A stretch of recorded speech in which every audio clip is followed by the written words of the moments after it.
What's going on, everybody? Crazy Dog, back with my first Browns training camp position preview video of the 2022 preseason, I guess. Technically, it will be the preseason as the offseason is rapidly coming to a close, as I believe the first Browns training camp session that will be open to fans is actually next Saturday. So I figured, why not start the series today? Of course, rookies and QBs already reported. I believe they reported yesterday, and everybody else will report on the 26th. So training camp is almost here, preseason's almost here, which means the season is almost here. Now, for those of you who are new to the channel, first off, hi, and second of all, be sure to like the video, subscribe, and hit the bell. But anyone who's new to the channel and this is your first time watching, this series of videos, and you're like, okay, what goes on in these videos? Well, up until last year, I just talked about every position. But last year, I decided to add a little pizzazz to it. I grouped each position into 3 categories. I put players who are safe in the safe category, which means they're not going nowhere. Those guys are genuinely starters or maybe, second teamers that are really, really good. They could be borderline starters in the right situation. Then I have the guys who are on the bubble. Those guys are not necessarily safe, but also they would really have to have a bad camp to ever think about getting cut. Those guys could potentially be safe, like, again, if someone gets cut or, they're like genuinely second or third teamers. And then you got the guys who are in the better ball out category, and that speaks for itself. Those guys better ball the heck out if they want to make this team. There's only so many spots at each position group. So they better go crazy. They better have the camp of their lives if they ever want to think about making this team. Now, those guys are mainly third or fourth teamers with an occasional second teamer who may not deserve that spot, But yeah, with that being said, let's get right into it.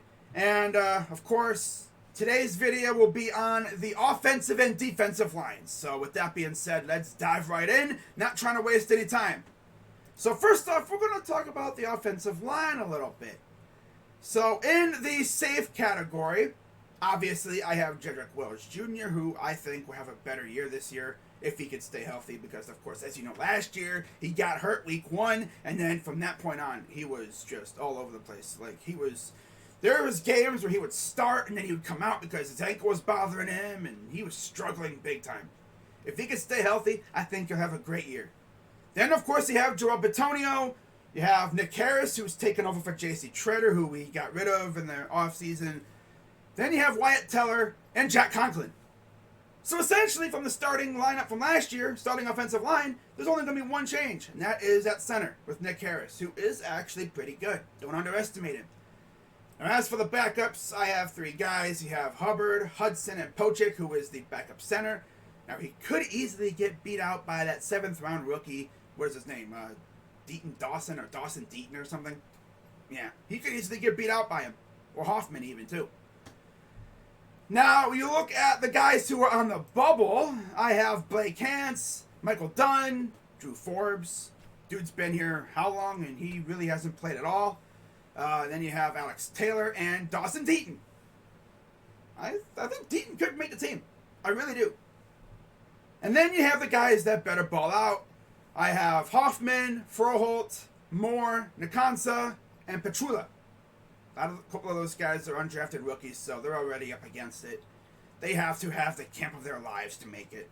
That coupled with guys above them, maybe slacking off or getting hurt or something. But yeah, I don't see these guys really having a chance to make it. But yeah, overall, I like the offensive line. I think we're probably going to carry 8 or 9 guys. It'll be interesting to see how things go. But now, let's flip over to the defensive line. And as you can imagine, I have Myles Garrett, Jadeveon Clowney, Alex Wright, Perrion Winfrey, who just signed a couple days ago. Good stuff. And then, of course, I have Chase Winovich, who we acquired in the Mack Wilson trade. I have Taven Bryan and Jordan Elliott. Now, you notice I have Bryan and Elliott at the bottom, which means they're kind of borderline bubble guys. Because if you look at our interior D-line, it's as wide open as it's been in years because we neglected that position all offseason. We didn't really sign anybody, and we only drafted a couple guys, I think.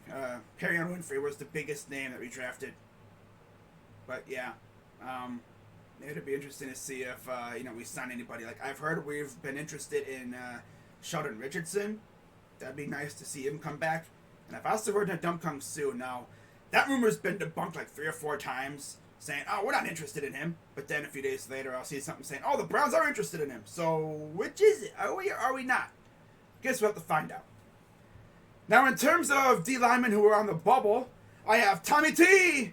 I know it sucks to put him there, but he hasn't really played much, But I have him up towards the top, which means he could be a potential guy who's safe, if the right situation comes up, if he has a good camp. I have Sheldon Day, Stephen Weatherly, who I forgot we even signed. You have Isaiah Thomas, the rookie, and then Isaac Rochelle, who we signed later in the offseason. I think Isaiah Thomas will make it. I think Weatherly will be fine. Day, possibly, and then Togiai. We'll see. Rochelle, he's kind of up against it, though. I think he could make it, but I don't know. And then finally, you got the guys who better ball out. You have Weaver, Perry, and Logan. Only 3 guys. So it's going to be fun to watch the interior D-line race throughout camp. As I've said, it's as wide open as it's been in years. We really have no bona fide starters right now. Like, according to our lads, they have our starting D-line as Garrett, Elliott, Bryan, and Clowney. Clearly, the interior D-line is a major hole. And I think they'll address it as camp gets going. But, yeah, pretty much, I like the offensive line. The defensive line has good depth. That's good. That's always good. But it'll be interesting to see how things shape out as camp gets going. Now, if the Browns make any signings, of course, I'll be talking about it. But, yeah, that's pretty much how these videos go. I try to keep them around 7 minutes, 8 minutes long. Of course, these are 2 position groups, so of course it's going to be a longer video. Now, for the 1 position group videos, those are probably going to be about 5 minutes. Not going to try and spend too much time, but yeah, it's pretty much how these videos go. So with that being said, be sure to give this video a like, subscribe, if you would, please, and hit that bell so you know when I go live and post new videos as my training camp position preview series begins and see how things go. So with that being said, I'm Crazy Dog 99. Let's go Browns, and I'll see you tomorrow. I'm out.